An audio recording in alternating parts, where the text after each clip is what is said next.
Hi, I'm Annette and welcome to my podcast.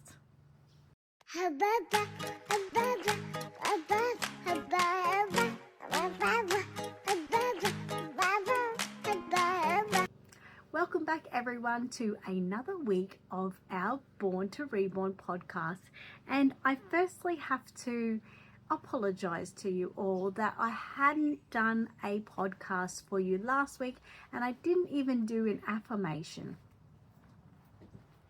How terrible is that? I'm biggest apologies to everyone. I know there is some people who really, oh, look at Matilda. Isn't she so cute today? Yes, Matilda is here and she's a Barbie girl, by the way. I know some people really look forward to the weekly integration we have together and, you know, what topics we talk about, whether they're good or bad. Sometimes they're bad and people don't like them, but that's okay. That's what, you know, news is kind of about, right? Anyway, so I wanted to apologise. I had the Ipswich Doll, Bear and Craft Fair on Sunday. And I didn't have any assistance this time. Unfortunately, you know, my two bestest friends were both in both family situations and weren't able to help me. So I had to do it all by myself. And that's easy. I can do it by myself, but I really, really, really love the support of having a friend around. It just makes everything go quicker, everything go smoother, everything go happier. Do you feel the same? Like when you're in a situation that you have to maybe do a big spring clean or, you know, clean out some space or just reorganize something basically. Do you ever feel like you really work much better when you've got a friend beside you?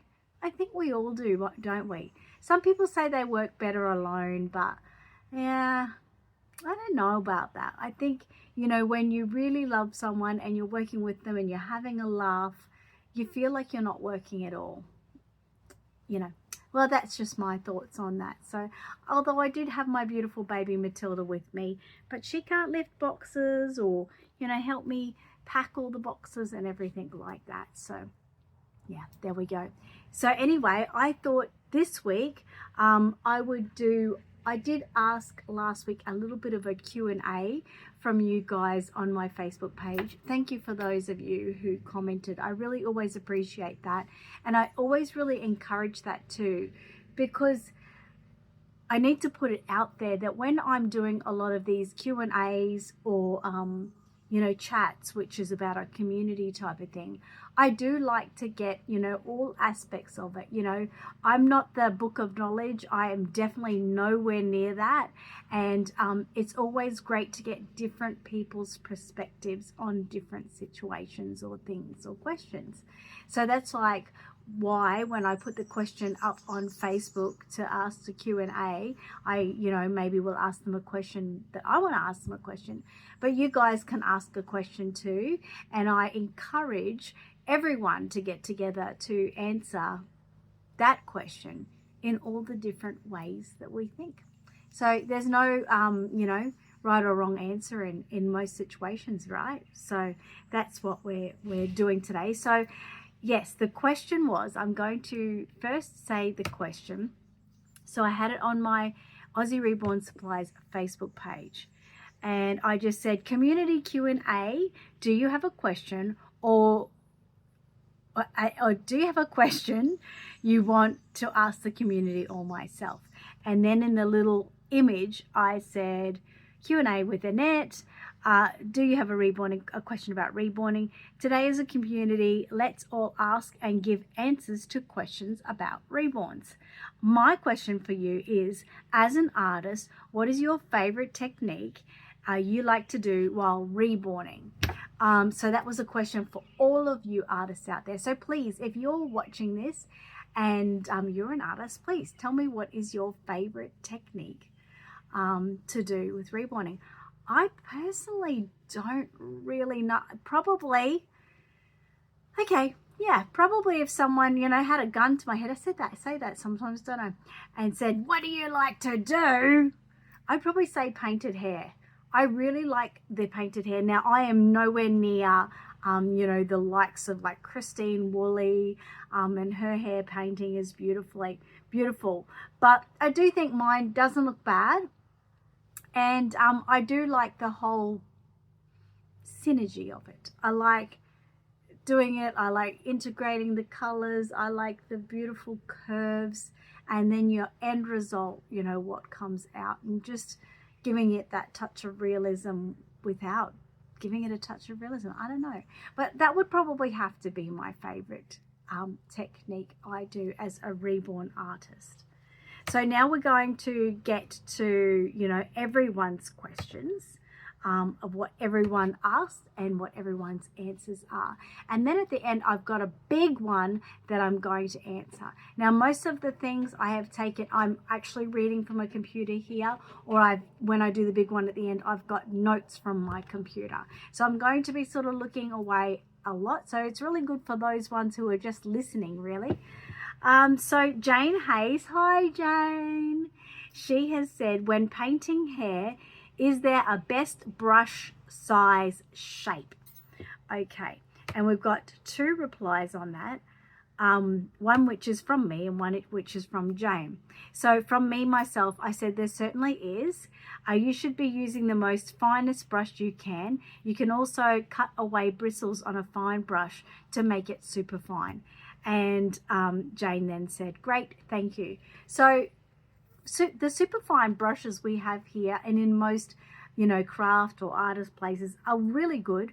I do like the ones with a longer tip because it just tends to, when you drop it like that, it tends to flow really nice. But I do very much recently recommend cutting away a few of the bristles to make that brush even finer, because I've had the fine brushes and I've had ladies in classes who have tried to do the painted hair with the fine brush but still get a very blunt, thick line.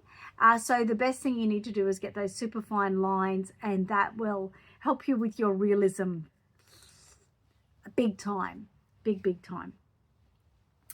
Then we have Narelle Lee Adams. Now, I think Narelle was answering my question for her favorite technique is. And she said, I think I love it all, but I love to try new things and always try to improve. And I replied to that. I said, I think an artist, sorry, didn't say that right, did I? I think an artist who thinks there is no more room for improvement is missing the whole point. We can always do better. Well, at least that's how I feel. And I really do feel that. And do you know what? I do know a good big handful or 2 handfuls of top artists. And I know those top artists never stop learning new techniques or perfecting the techniques they love. So if you're a beginner artist or even an intermediate artist and you're following along a book and you're just like, yep, I've done that, I've completed the baby, then no deal, no deal. You really, really need to take it out of the box, extend what you're doing. So if you're doing 1 layer, maybe let's do 2 or 3 layers of that color. You know, just try to do a little bit more, basically. I've got to the end of doing tutorials before and I've like, oh wow, that baby looks really, really good. And then I've gone and added to that really, really good and got really, really even better. So, you know, I mean, of course you can keep going and you can ruin a baby by doing that too. That is true. But generally in my experience, it's been good. I know. So I'll just put that one out there. I was going to touch my computer like it's a touch screen. It's not. Renee, I believe she's also answering my question to what's her favorite technique. She says, so that's Renee's Reborns. Hi, Renee. She said, love to experiment to create different layers and texture. And I have replied and I said, this is definitely one of my favorite parts too. Seeing how far you can push the boundaries of realism. And Renee replied and she said, oh yes, totally agree. And that's what we're sort of all saying, that, you know, just seeing how far you can push those boundaries. And, you know, if you're a little bit nervous about that, here's one thing you can do. At Aussie Reborn Supplies, and I'm sure many other suppliers, or maybe in your own home you may have a test limb or a limb of a baby that, just, it's an odd limb or something. I don't know. But say you're painting, let's say I'm starting from scratch and I'm painting Matilda. I could have an extra limb there, do the same techniques on Matilda that I did on that extra limb. And then when you get to the end, push those boundaries, just like Renee's just said, and maybe add, like, let's say add a textured layer to the end, or, play around with the nails or something if you're using a hand. Play around with different things to push those boundaries, see how far you can take it. And then once you've done it on the test limb, if you like it, you can bring it back to your actual baby and make it epic. I like that.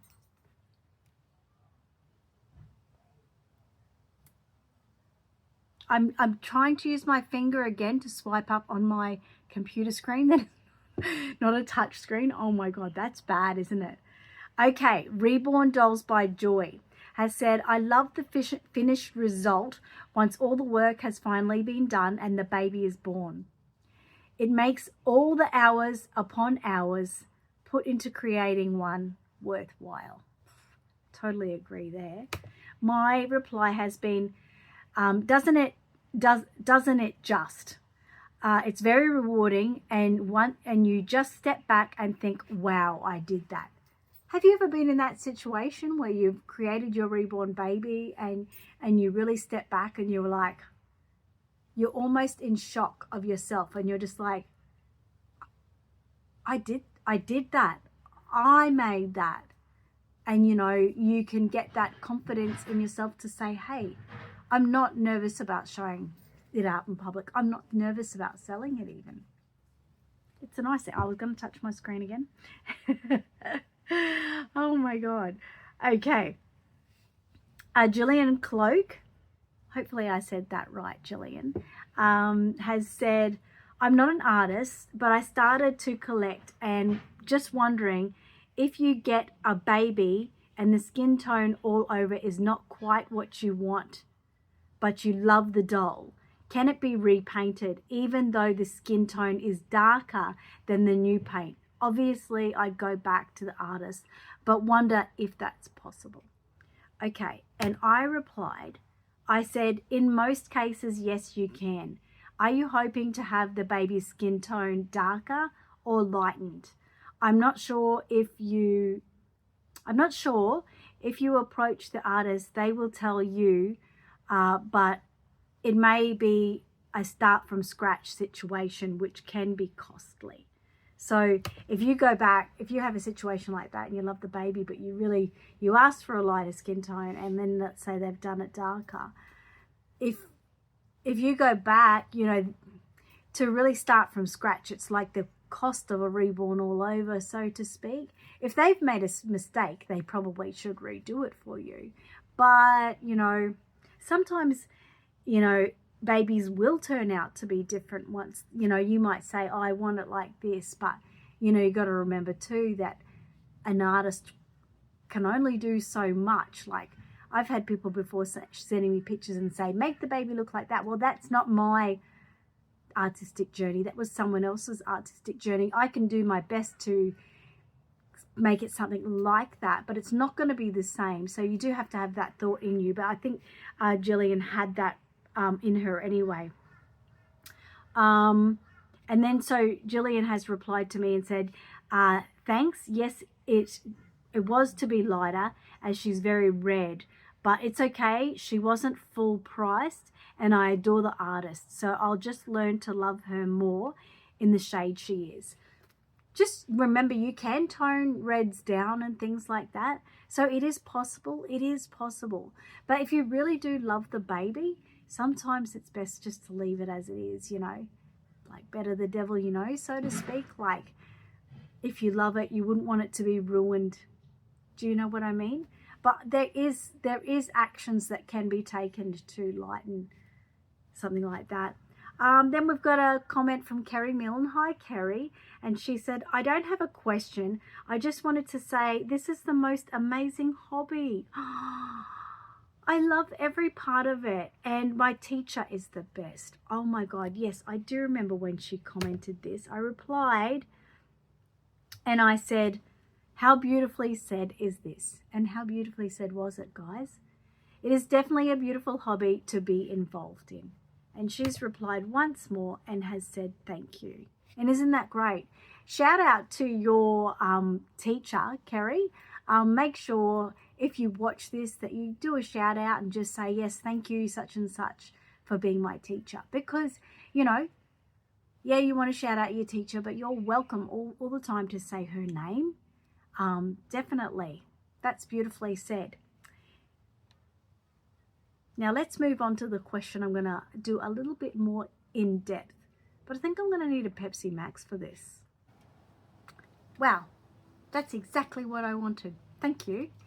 Okay, so the message, I was going to do a bit more in depth. She said, it's Stacey Marie. Hi, Stacey. Stacey is a beautiful friend of mine that lives close by and comes to our Reborn picnics. So I'm glad that you've asked a question. She said, asking on behalf of a friend regarding silicone, what causes shiny spots and what's the best way to get rid of them? Now, Denny Yo, thank you, Denny, for putting an answer in there, because this is a community answer Q&A. It's for everyone. So Denny has said, Stacey, it's when the matting powder has worn off. It needs to be rematted in that spot. And Stacey has said, matte powder, I'm assuming. That's what I thought. And Stacey has said, yes, correct. I thought I replied. Oh, hang on, I did reply. And I said, great question. I'm going to do a podcast for you answering this question. Here's my podcast, Stacey. Okay, so now I've written down some notes and some pinpointers so that we can sort of cover all aspects of this. Are you getting tired, little one? Sorry, she's all dressed up for today's Tuesday Treasures. We're going to do some photos of her and her brother Mateo soon. But she is getting tired, so I have to get those photos in before I put her down for her afternoon nap. What is the time? Oh, it's 1:10 perfectly. She goes for her afternoon nap at 1:30, so I can get this done in 20 minutes. I'm a super mum. Okay, so yes, I've written down a few pointers about this, because as within most answers, there's more than one answer. So that can be a good thing of everything. So let's talk about those shiny spots on your silicone dolls. All right. So pointer one I've got is handling oils. Okay, so I've got down here in my research. So natural oils from the hands can build up on the silicone surface and cause shiny patches over time. Now, this is so true. You know, before you have a shower, or even when you wake up in the morning and you might have, I've got some now, a little bit of oily skin on my forehead. Now, imagine if I just give that a scratch, right? And then I was to go onto my baby. I'm going to use a different finger, even though reborns aren't the same, but they can have the same sort of situations, so to speak. So I've just rubbed my head, right? And I've just had a scratch on my head. And then I go to my baby with a different finger, not using this finger. And I go, oh, my darling, oh, my darling. If you're doing that on a silicone baby, what you're doing is you're rubbing those oils from your skin. They're natural oils, I know, but you're rubbing it on the baby's skin. So if you were to do that a lot, maybe it could then cause the shiny patches over time. So that's one. Another thing is friction and rubbing. Now, we all know that can always be a situation. So constant rubbing.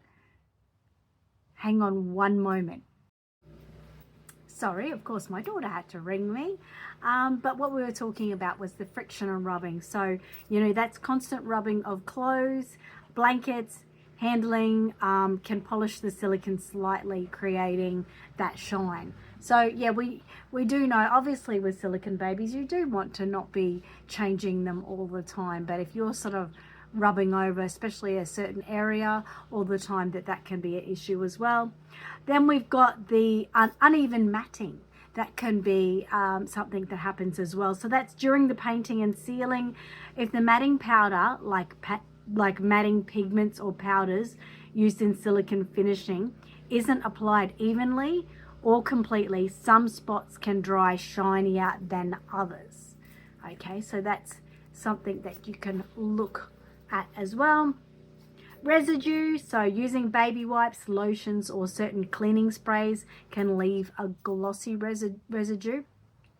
And then the last for that is heat and pressure. So excess heat, so like from direct sunlight or a hairdryer, can alter the silicone surface texture, making it smoother and shinier. So like I always say, you know, with any babies, whether they be our Reborn loves or our silicons, you should never keep... Holy shit. Malia has just brought in a big lizard. Of course, she's brought it into my workroom. So now my feet are off the ground because, yeah. Malia, that's so naughty. No, thank you for the gift, but... Malia. Oh, it's got away. It's got away behind this thing. Oh, my dog. I thought she was coming in to talk to me, but no, she's coming in to give me a gift of a lizard, like... Oh my God. Now you have ruined my whole trail of thought. Yes, so anyway, like I said, with our babies, we never sort of keep them in direct sunlight. That is really silly if you do that sort of thing. And, you know, any heating products or something around it, you shouldn't be doing that anyway. So that's a pretty rookie move if you were going to do that. Okay, so now let's talk about the best ways to remove or reduce shine. Malia is still under my chair, but the little lizard has crawled to the back. Okay, so matting powder. Use matting powder. Okay, so recommended type. People are talking to me. I've got the Sam's matting powder here. Really highly recommended. Velvet Touch, Just Matte, or the Smooth On matting powder. So there you can use those ones. Now I promise not to be distracted again by phone calls, cats, lizards, or any other out of this world things. So anyway, with those products that I was talking about, it's lightly brush or dab it on the shiny areas with a soft makeup brush or puff, and it gives the skin a soft natural finish and reduces shine instantly. Okay, so that's, you know, that's your recommended types of silicone matting powders. And so it does say to clean the area first before applying your powder. This is if you don't know it. Most of you silicone mummies and daddies out there know what you're doing. So gently wash with a mild dish soap like Dawn and warm water using a soft sponge. Rinse well and let it dry completely. Moisture can cause patchiness when you apply the powder. So yeah, definitely it needs to be nice and clean, but it also needs to be nice and dry before you add that powder. And this is a big one because I have heard people doing this. So avoid using cornstarch or baby powder. Definitely avoid that.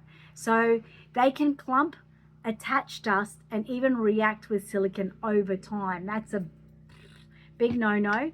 Matting powders are made specifically for platinum silicons, are best for silicons, and you know, the platinum silicons are the best.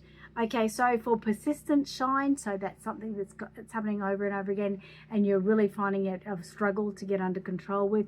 If the doll was recently painted or sealed and the shine is under the top coat, that could be an issue. So some artists very gently remat the area using a silicone safe matting medium, like Psycho paint mixed with matting powder. So that's a good point. And only do this if you're familiar with silicone painting. Otherwise, it's best left to the Reborn artist, silicone artist, as you can easily damage the finish. So that is what you can do. That's there. So I just tried to flick up my screen again. So just again, sort of some maintenance tips for that I've got here. So always handling your silicone baby with powdered or clean dry hands. Okay, so make sure before you pick up your baby or before you change your baby that you give them a wash first, and you can even powder them if you want. That would be like the ultimate, but probably get expensive over time. Use soft, clean fabrics, not rough clothes or blankets. So that's also a little bit of a, no-brainer. So if you're using like a denim material, that's quite rough, but some denims are nice and soft. This tulle here is quite rough. Both of my tulles there is quite rough. The, knitted booties are nice and soft. This cotton top here is nice and soft. So, just, you're not stupid. Use your thoughts. And if you are using something that is a little bit rougher, like let's say this tulle, then, maybe just use it for the purpose of a display. Just put it on the baby for the photograph or for in the pram, but not fussing around with it too much around that. Keep out of direct sunlight or heat, like we were talking about before. That's like a big one. You know that, I know that, the next door neighbor knows that as well. Well, maybe. And gently reapply matting powder as needed every few months or when the shine returns. So that's a good thing too. So, definitely invest in some good matting powder. I know most of the time when you buy a silicone baby, the beautiful artist will send you like a sample pack of matting powder. Here at Aussie Reborn Supplies, we do have the sample packs of matting powder. So that's the silicone finishing powder.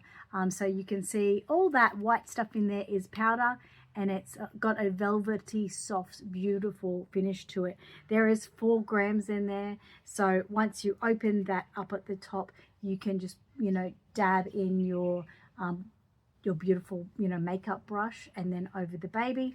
And that I'm not sure, I'd have to check. It's either $20 or $24. It is an expensive product, but it's an epic product. And then we've got it in the 16 grams as well. You can see that powder in there. Down there. Sorry, it needs a bit of a shake up. You can see it all there. Anyway, that is 16 grams. That's going to last you a really good while. $69.95. Definitely a recommended product. And they're from Aussie Reborn Supplies. So don't you love me and want to get them? Of course. Okay. So there we go. There's our podcast for today. I hope you have all enjoyed the Q&A of today's chatting. And if you have a question, please, make sure you put it in the comments. And, when you put it in the comments, like I said, I'll be answering the question, but I'll also put it out there for the reborning community as a whole, open it up so they can answer as well. Because like I say, we're not always 100% correct, right? There's different, even what I've just said to you there, I did some research, I did some pinpoints, write a few notes down. There was even more notes than that I could have written down from different people that I've asked and spoke to about it. And, everyone will have different recommendations. That is for certain. Isn't that for certain? So I hope you've liked today's Q&A, and we will talk to you on next week's Born to Reborn podcast. Thanks, guys, and happy reborning.